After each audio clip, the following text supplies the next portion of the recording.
combustion in a thimble. That well describes the miniature internal combustion engine that powers. There is a sound that most of America has not heard in 40 years. High and thin and just slightly wrong, like something spinning far faster than anything that small has a right to spin. On a Saturday morning, it could carry across 3 backyards without even trying. And if you grew up in this country between the 1950s and the 1980s, you do not need me to describe it.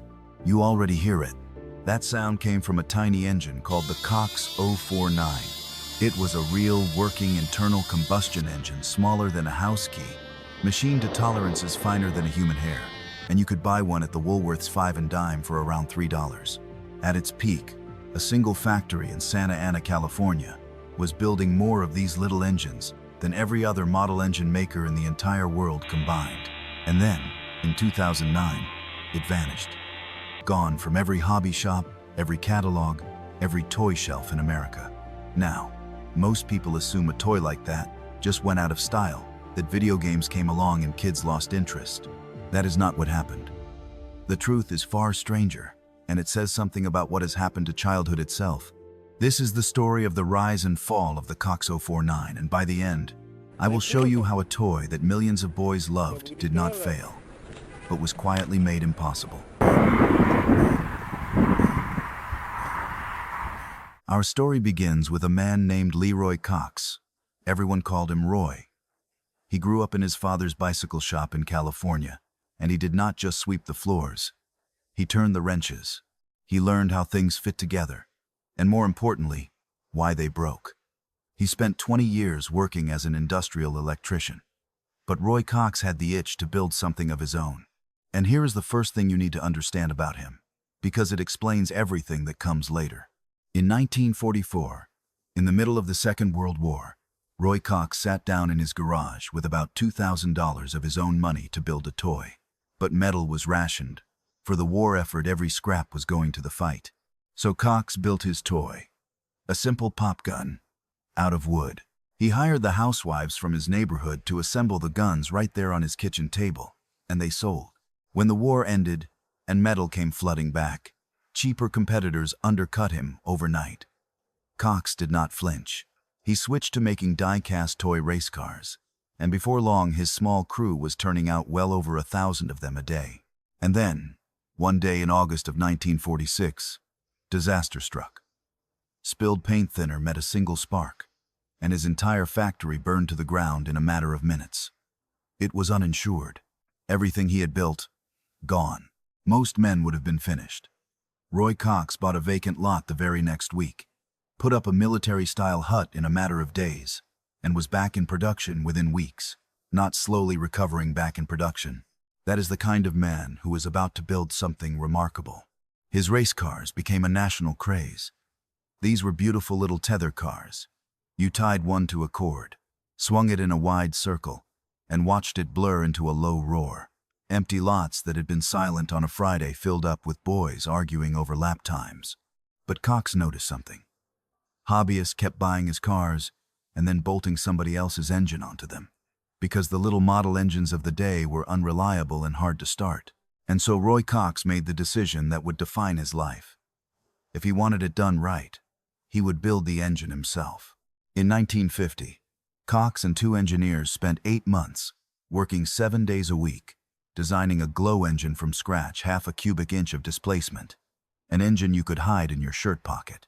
They called it the Space Bug, and it ran circles around everything the hobby world had ever seen.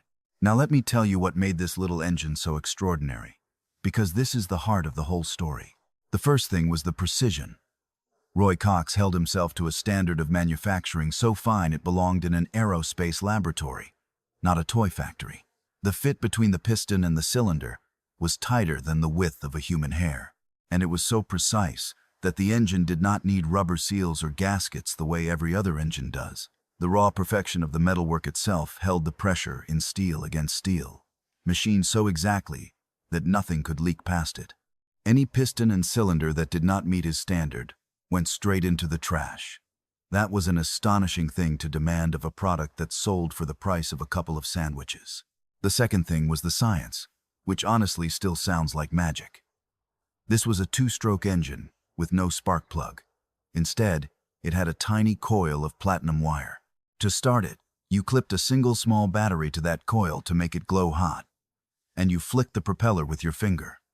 The engine fired, and then here is the strange part: you disconnected the battery, and the engine kept running.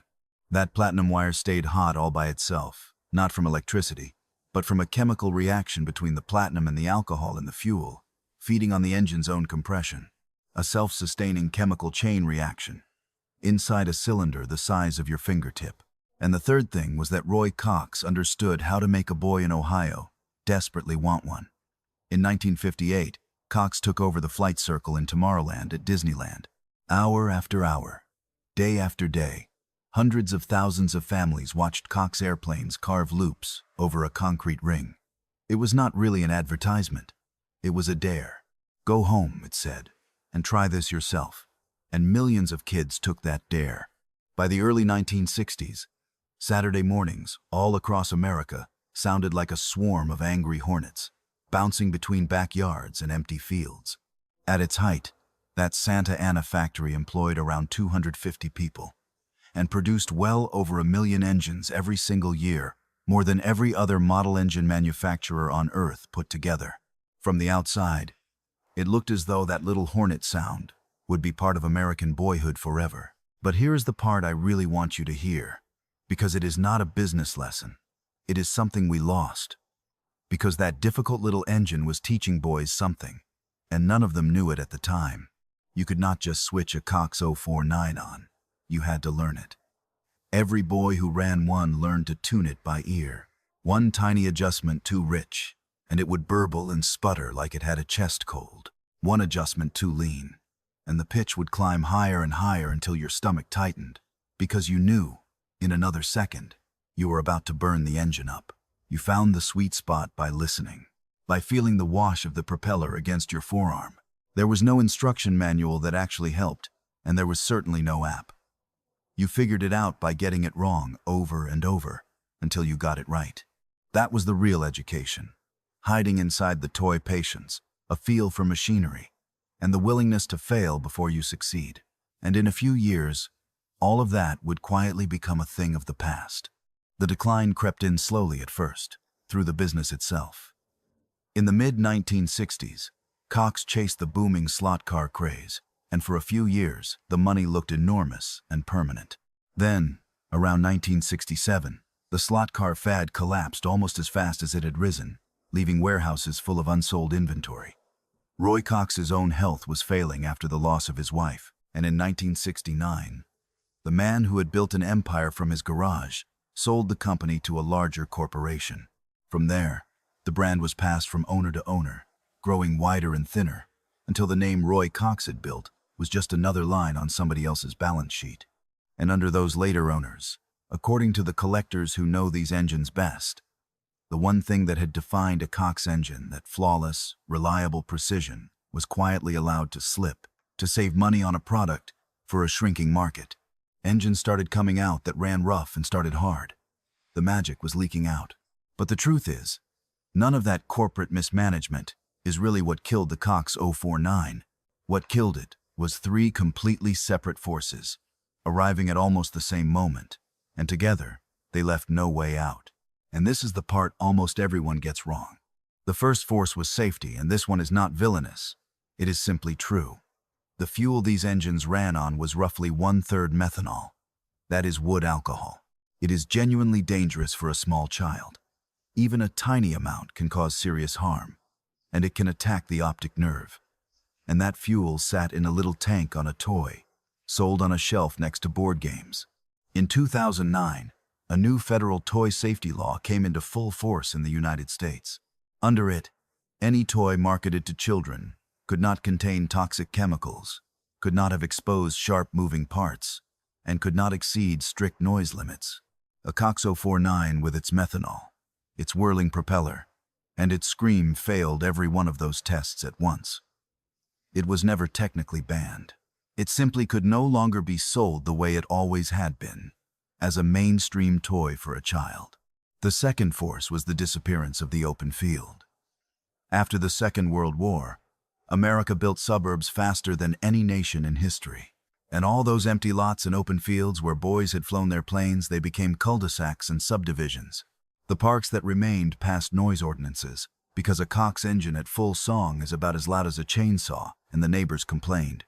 One by one, the model airplane clubs that had welcomed these engines for decades quietly switched to electric-only rules, not because they wanted to, but because the world had closed in around them. By the late 1990s, it was genuinely hard to find anywhere you could legally run one. The wide open spaces the toy needed were simply gone. And the third force was a new technology that did not just compete with the Cox engine, it reframed everything that had made it special as a flaw. By the early 2000s, small electric motors and rechargeable batteries had transformed the hobby. Now, a model airplane could start instantly and silently at the push of a button.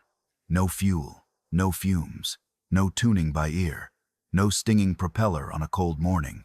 Crash it, and you could fix it and fly again that same afternoon. And here is the quiet tragedy in that. The demanding learning curve of the Cox engine, that whole ritual of patience and failure and feel, had always been the point. But now it could be sold as a defect.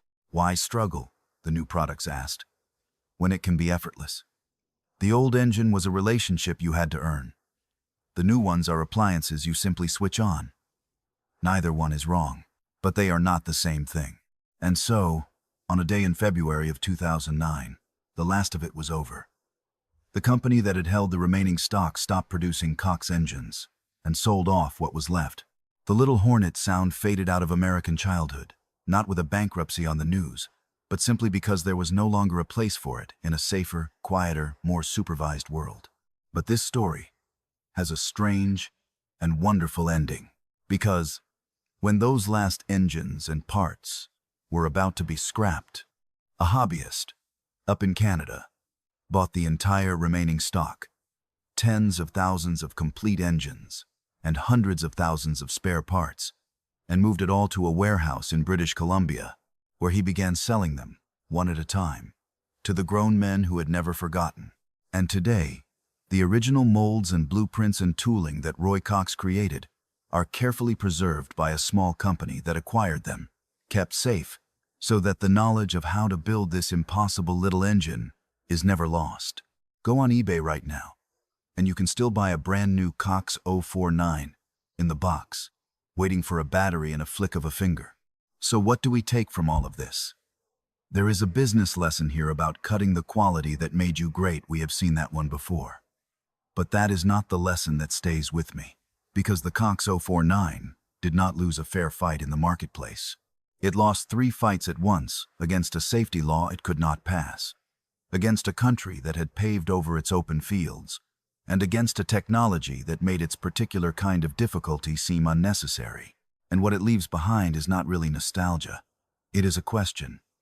Roy Cox's engine taught a whole generation of American boys how to listen to a machine, how to hear when something was running lean, how to feel, through a wooden propeller and a cord in your hand, when the mixture was right and the engine was happy. It demanded patience, an instinct, and a willingness to get it wrong before you got it right. We made childhood safer. Nobody sensible argues against that. But somewhere along the way, we also made it quieter and cleaner and more managed. And a certain kind of hard-won joy, the joy of finally getting the difficult thing to work, all by yourself, got a little harder to find. Because that is the truth this story keeps teaching me.